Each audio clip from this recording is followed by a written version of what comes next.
I wouldn't, because this is me. There's no changing, and I'm stubborn. Once I do something, that's it. Roberta Bell worked at the Louisiana Transitional Center for Women in Tallulah for over 3 years.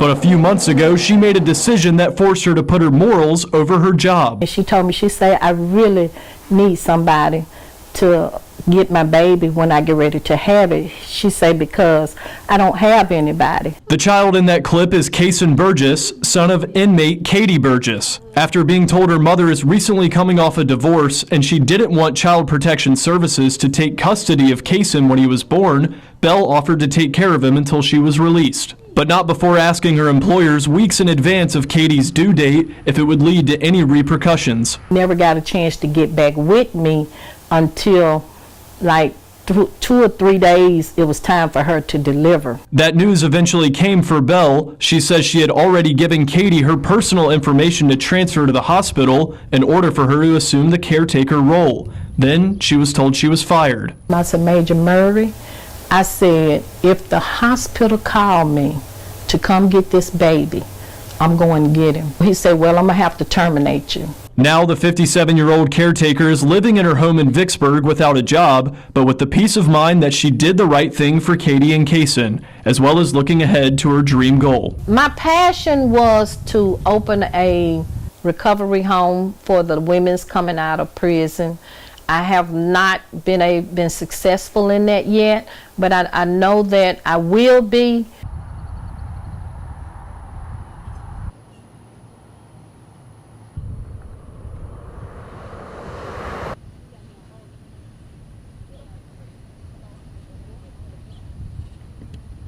Today is Tuesday, July 18th. The year is 2023. And once again, Grayson makes his appearance in the video in the morning since he hears the countdown. Yeah, good morning. It's about 11 o'clock in the morning. I just got to eat. I had to eat breakfast. I got up hungry this morning. I was like, I gotta eat something first before I do this video. And Grayson and them, we all had our little breakfast. Well, I had my breakfast. They ran out. They had a dog food right now, so they haven't had their breakfast yet. They had some couple of little pieces of my toast left over, waiting for the dog food to get delivered so they can be able to eat their breakfast too. Get that right, Grayson. Say good morning. Good morning. Yep, good morning. I know it. Yep, now go ahead and run around. And here's Ginger. She over here making her appearance. Say good morning. Good morning. Good morning. Good morning. Ginger was upset because I was eating my breakfast. She had a chance to eat her breakfast. She's like, you eating? But normally we eat before you eat. No dog food there this morning. I apologize, Ginger. We're waiting on dog food to get here. Anyway, so that was a beautiful story of a woman who, my back is itching, who lost her job, quit her job. Something itching my damn back. I don't know if a bug bit me or what out here in this heat.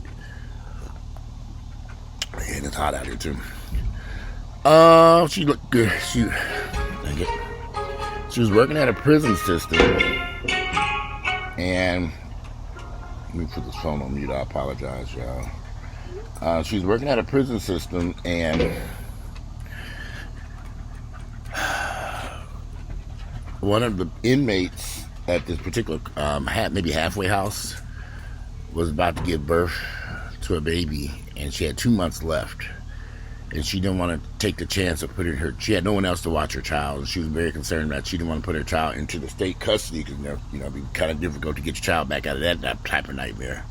So County buzzed to my ears about it today. So the guard decides, well, I'll take care of your baby until you get out of here.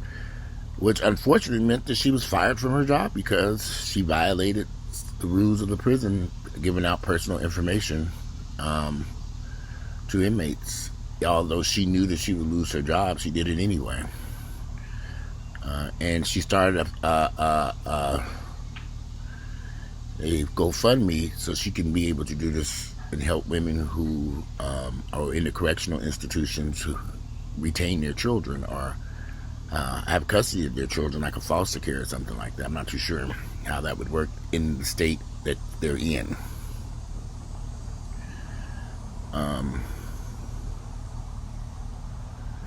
I had a conversation a few months ago with a friend of mine who works for the Georgia Department of Children,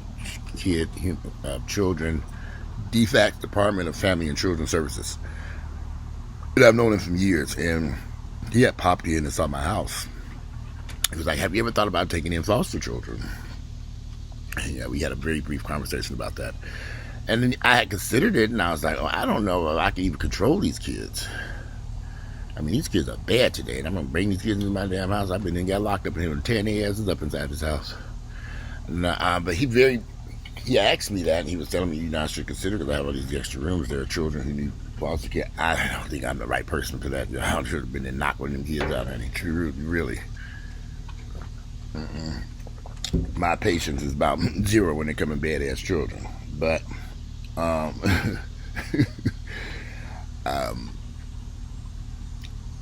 that's not for me.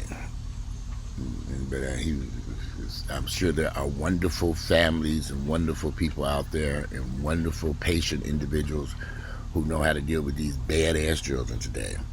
But in fact, he was talking about some bringing in teenagers. I'm looking at him like, okay, this boy's smoking crack.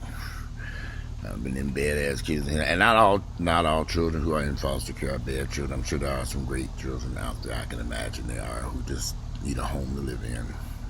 So I do understand. But again, I don't know if I am the right person for that. I could be the right person for it, but I just don't know.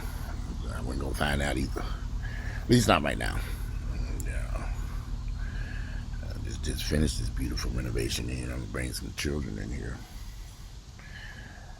But I know my aunt, she was a foster parent for many years, and she raised many children. My Aunt Madotha.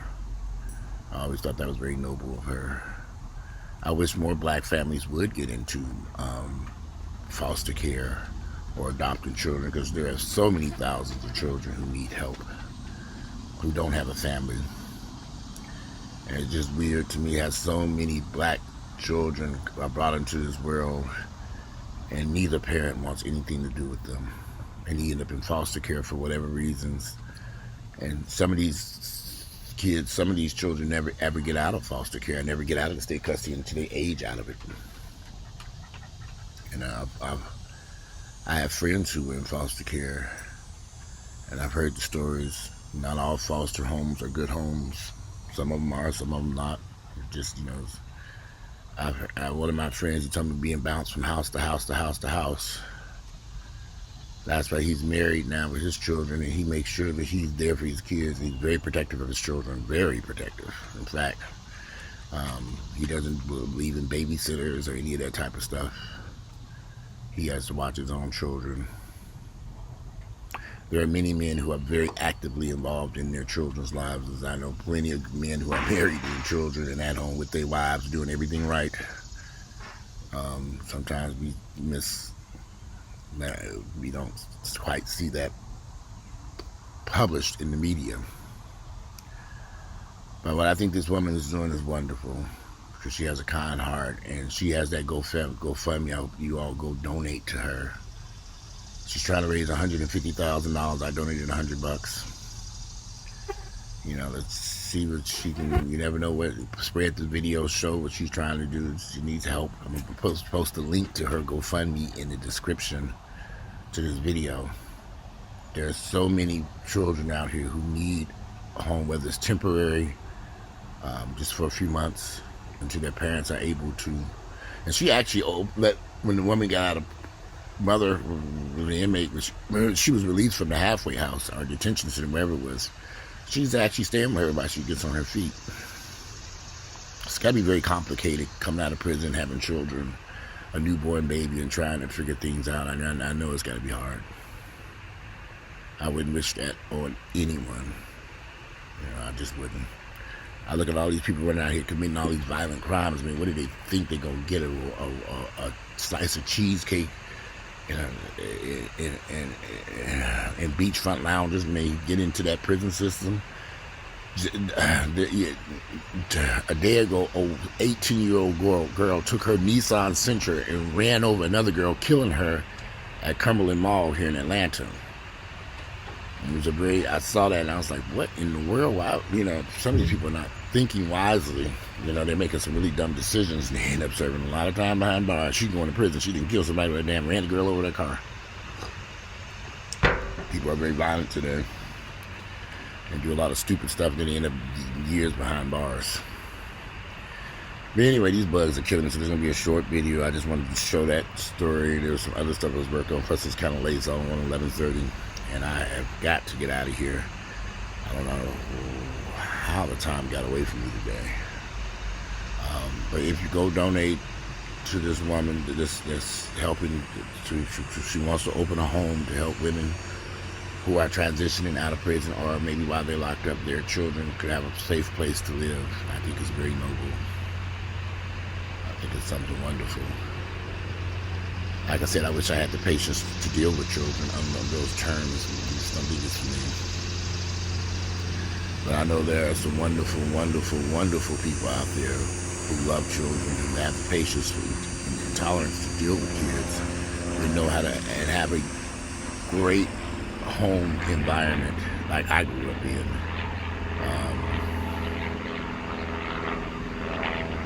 Let's see if we can raise some funds to help her out, help her get her business going, and so she can help other mothers. You just never know where it might take off to. I mean, her losing that job may have been where she needs to go on to the next phase of life and do something that she really finds rewarding for her and those families and the women who need help, or men who need help, if while they're incarcerated or whatever the situation is that's going on in their lives. But anyway, just a short video. I wanted to share that with you all. Today is Tuesday. It's July 18th. The year is 2023. I'm about to get out of this heat and away from all these bugs. And here comes Grayson back again. Round two. Grayson back. Grayson, you back? You where the food at? I know you looking for that food. That's my coffee. There ain't no food in there. Hopefully the food will be arriving shortly so you can go get you some breakfast, Grayson. I know it. You're hungry. I ain't hungry. There's nothing about that. It's only than 8. It's 11:30. But it's hot out here. It's Tuesday, July 18th. The year is 2023. Please make a donation if you can to this one. I'll put the link in there. I'm out of here. Enjoy the rest of this beautiful day. Say bye. Bye. We're out of here.